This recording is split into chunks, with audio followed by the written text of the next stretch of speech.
বন্ধুসকল, মই পৰিস্মিতা টিউটৰিয়েললৈ সকলোকে স্বাগতম জনাই আজিৰ ভিডিঅ'টো আৰম্ভ কৰিব লৈছোঁ।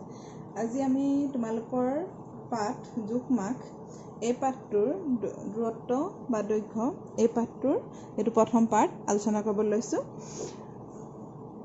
তোমালোকে যদি মোৰ চেনেলত নতুনকৈ আছা তেতিয়াহ'লে মোৰ চেনেলটো ছাবস্ক্ৰাইব কৰিবা, লাইক কৰিবা, শ্বেয়াৰ কৰিবা আৰু তোমালোকে ভিডিঅ'টো শেষলৈকে চাবা, তেতিয়া বহুতখিনি জানিব পাৰিবা। এতিয়া দৈৰ্ঘ্য বুলিলেনো কি বুজা? যে দৈৰ্ঘ্য হৈছে মানে কোনো এডাল আঁচ এডাল টানিলোঁ, এই আঁচডাল কিমান দীঘল, ইয়াৰ হৈছে এই আঁচডাল কিমান দীঘল, সেইটো হৈছে ইয়াৰ দৈৰ্ঘ্য বা দূৰত্ব। এতিয়া এইখিনিৰ পৰা এইখিনিত এখন জেগা আছে, এইখিনিৰ পৰা তোমাৰ ঘৰ, এইখন তোমাৰ বিদ্যালয়, ইয়াৰ পৰা ইয়ালৈ কিমান দূৰত্ব, সেইটো হৈছে দূৰত্ব বা এইটো ইয়াৰ পৰা ইয়ালৈ কিমান দৈৰ্ঘ্য, সেইটো হৈছে দৈৰ্ঘ্য বা দূৰত্ব। এতিয়া দৈৰ্ঘ্য বা দূৰত্ব কিহৰ দ্বাৰা জোখা হয়? এতিয়া সৰু বস্তু হ'লে আমি সৰু স্কেলৰ দ্বাৰা জোখা হয়, আৰু ডাঙৰ হ'লে কি হয়, ডাঙৰ ষ্টেপ বা এনেকুৱা দ্বাৰা জোখা হয়। এতিয়া তুমি ধৰি লোৱা আগৰ দিনত আগৰ মানুহবিলাকে কিহেৰে জুখিছিলে? বেগেটে জুখিছিলে, আঙুলিৰে এনেকৈ জুখিছিলে, বেগেটেৰে জুখিছিলে বা হাতেৰে জুখিছিলে।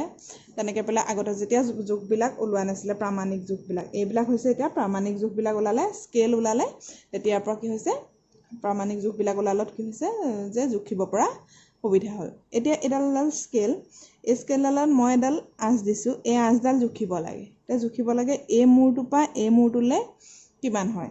এতিয়া আমি এই স্কেলডালে আমি জুখিব পাৰিম। ইয়াত কিছুমান একক আঁচ আছে দেখিছানে? স্কেলডাল তোমালোকে এতিয়া কি কৈছে যে ইয়াৰ পৰা শূন্যতে আৰম্ভ হৈছে, আৰু এই স্কেলডালত 15 চেণ্টিমিটাৰলৈকে আছে। চেণ্টিমিটাৰ, মিটাৰ এইবিলাকে এককেৰে জোখা হয়। এতিয়া এককখিনিৰ বিষয়ে আমি আলোচনা কৰিম। ইয়াত আছে শূন্যৰ পৰা আৰম্ভ হৈছে, আমি এই শূন্যটোতে লগাই পেলাই কি কৰিম, জুখিবলৈ চেষ্টা কৰিম। বা এই পেনটো যদি আমি জুখিবলৈ দিওঁ, এতিয়া পেনটোৰ মূৰটোত কি হ'ব, শূন্যটো ক'ত থাকিব, পেনটোৰ মূৰটোত থাকিব। তাৰপিছত আমি পেনটো কিমান চেণ্টিমিটাৰ আমি এইদৰে জুখিব পাৰিম। এতিয়া এইদৰে জোখাতে পেনটোৰ জোখ মানে ধৰি লোৱা পেনটোৰ দৈৰ্ঘ্য কিমান, সেইটো হৈছে দৈৰ্ঘ্য।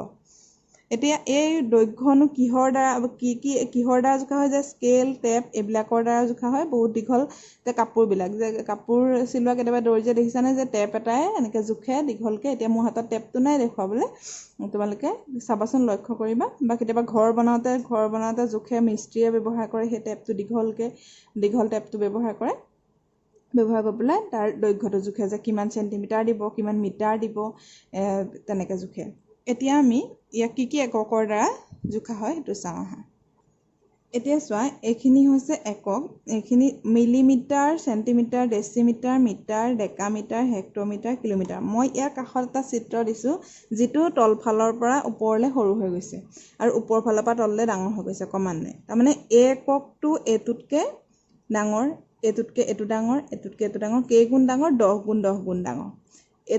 এইটো মিলিমিটাৰতকৈ চেণ্টিমিটাৰ 10 গুণ ডাঙৰ, এইটো চেণ্টিমিটাৰতকৈ ডেচিমিটাৰ 10 গুণ ডাঙৰ, আৰু ডেচিমিটাৰতকৈ মিটাৰ 10 গুণ ডাঙৰ। এতিয়া তোমালোকে এই স্কেলডাল মন কৰা, এই স্কেলডালত যে আছে সৰু সৰু যিবিলাক ঘাট, শূন্যৰ পৰা একলৈ মাজত 10 ঘৰ আছে দেখিছানে? এই 10 ঘৰ যে আছে, 10 ঘৰে কি হয়, 10 ঘৰে মানে 1 মিলিমিটাৰকৈ আছে। 10 এতিয়া 1 মানে ইয়াত 1 চেণ্টিমিটাৰ, তাৰমানে 1 চেণ্টিমিটাৰত কিমান? 10 মিলিমিটাৰ।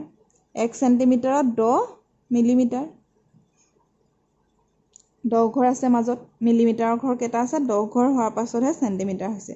আকৌ তেনেকুৱা চেণ্টিমিটাৰৰ 10 ঘৰ যেতিয়া হ'ব, তেতিয়া কি হ'ব? চেণ্টিমিটাৰত যেতিয়া 10 ঘৰ হ'ব, তেতিয়া ডেচিমিটাৰ হ'ব। আৰু তেনেকুৱা যেতিয়া, এতিয়া ইয়াৰ পৰা আমি এইদৰে লিখিব পাৰোঁ যে 1 মিটাৰত কিমান মিলিমিটাৰ বুলি যদি সোধে তোমালোকক, 1 মিটাৰটো ক'ত আছে দেখিছেনে? এইখিনিত। আৰু মিলিমিটাৰৰ পৰা কেইঘৰ আহিছে? 1, 2, 3 ঘৰ আহিছে। সেইকাৰণে কি হৈছে? 3টা শূন্য দেখিছানে? ইয়াত 10 গুণ বাঢ়িছে নাই? এতিয়া এইটোতকৈ এইটো 10 গুণ, ইয়াত 10 গুণ হৈ গ'লে লগে লগে 100 ধৰি লৈছোঁ, আৰু ইয়াত আৰু এটা হৈ গ'ল 1000। এতিয়া কি হ'ব? ইয়াত 10 গুণ হোৱাৰ লগে লগে 10, এইটো 100, ইয়াত দিয়াৰ লগে লগে 1000। এতিয়া মিলিমিটাৰত তাৰমানে কি হৈছে? মিলিমিটাৰ হ'বলৈ হ'লে 1 মিটাৰত কিমান মিলিমিটাৰ? 1000 মিলিমিটাৰ। এতিয়া চেণ্টিমিটাৰ হ'লে যদি 1 মিটাৰত কিমান চেণ্টিমিটাৰ?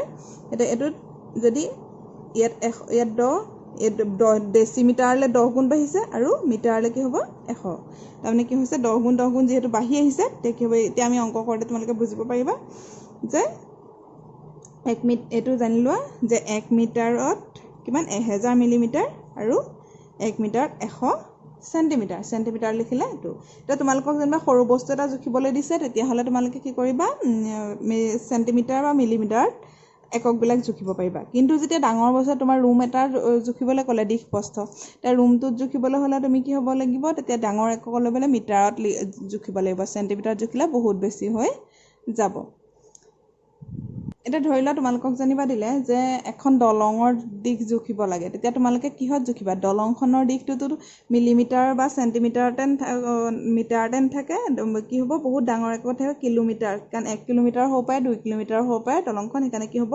ডাঙৰ হৈ যাব কিলোমিটাৰলৈ যাব এতিয়া তোমালোকৰ যেনিবা স্কুলখনৰ দিশ জুখিব দিলে তেতিয়া কি হৈছে কিলোমিটাৰ নহয় সেইখিনি আমি কিহত লিখিম মিটাৰত জুখিম এতিয়া চোৱা আমি এটা প্ৰশ্ন লৈছোঁ যে মিটাৰৰ পৰা চেণ্টিমিটাৰত প্ৰকাশ কৰিবলৈ মানে চেণ্টিমিটাৰলৈ নিব লাগে এতিয়া 1 মিটাৰ আছে জুখি পেলাই পালে যে কিবা এটা বস্তু জুখিবলৈ দিলে যেনিবা জুখিবলৈ পালে 1 মিটাৰ 50 চেণ্টিমিটাৰ পালে তাক চেণ্টিমিটাৰত লিখিব লাগে এতিয়া আমি কেনেকৈ কৰিম চাওঁ হা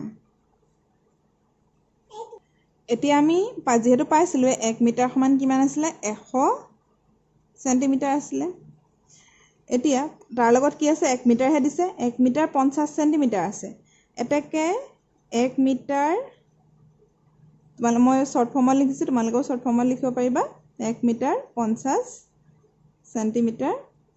চেণ্টিমিটাৰটো চেমি বুলিও লিখিব পাৰোঁ আমি চেণ্টিমিটাৰ সমান কি হ'ব 1 মিটাৰ এনেকৈ লিখিব পাৰোঁ যোগ 50 চেণ্টিমিটাৰ এইটো 1 মিটাৰত 100 চেণ্টিমিটাৰ যোগ 50 চেণ্টিমিটাৰ দুইটা একে হৈ যিহেতু গুচি গ'ল একে হৈ গ'ল এতিয়া কি হ'ব আমি দুইটা যোগ কৰিব পাৰিম তাৰমানে 150 চেণ্টিমিটাৰ ছাত্ৰ ছাত্ৰীসকল এতিয়া যদি তোমালোকক দিয়ে যে 200 চেণ্টিমিটাৰত কিমান মিটাৰ এইটো যদি উলিয়াবলৈ দিয়ে যেতিয়া 100 এতিয়া আমি চেণ্টিমিটাৰৰ পৰা মিটাৰলৈ নিব লাগে এতিয়া 100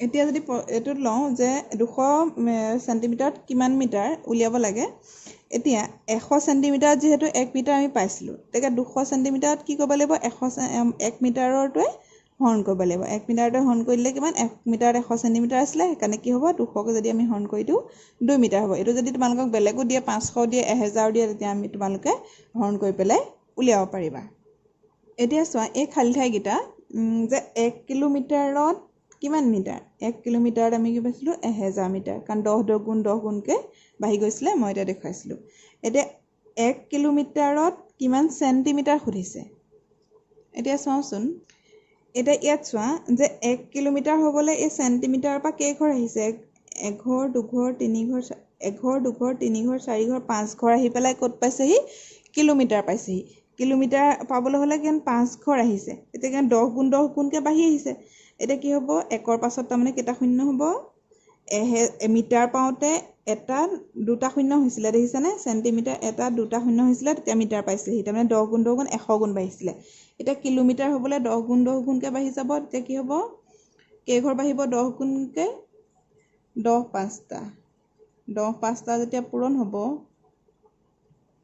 এতিয়া কি হ'ব 10 5টা যেতিয়া পূৰণ হ'ব তাৰমানে 10 গুণকৈ বাঢ়িছিলে কিলোমিটাৰলৈ চেণ্টিমিটাৰৰ পৰা যে ঘৰ বাঢ়িব তোমালোকে এইখিনি লিখি ৰাখিবা যে ঘৰ বাঢ়িব কিমান 5 ঘৰ বাঢ়িছে নহয় 5 ঘৰ আগবাঢ়িছে তেতিয়া কি হ'ব এইটো 1 লাখ হ'ব একক দশক শতক হাজাৰ অযুত লাখ 1 লাখ তাৰমানে 10 গুণকৈ বাঢ়ি গৈছিলে তাৰমানে কিমান 1 কিলোমিটাৰত কিমান চেণ্টিমিটাৰ 1 লাখ চেণ্টিমিটাৰ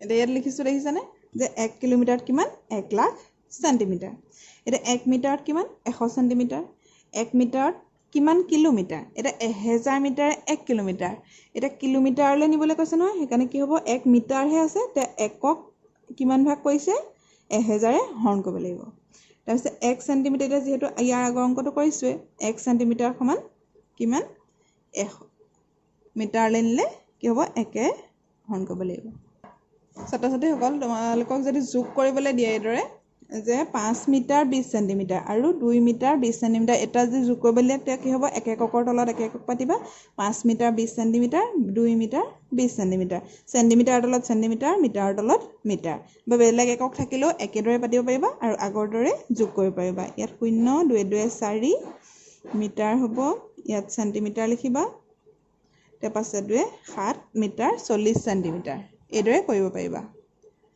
আজিৰ ভিডিঅ'টোত ইমানলৈকে কৰালো তোমালোকে যোগ অংক কৰিব পাৰিবা আৰু ইটো সৰু এককৰ পৰা ডাঙৰ এককলৈ ডাঙৰ একৰ পৰা সৰু এককলৈ নিব পাৰিবা যদি মোৰ ভিডিঅ'টো চাই ভাল লাগিলে তেতিয়াহ'লে লাইক কৰিবা শ্বেয়াৰ কৰিবা আৰু চেনেলটো ছাবস্ক্ৰাইব কৰি থবা ধন্যবাদ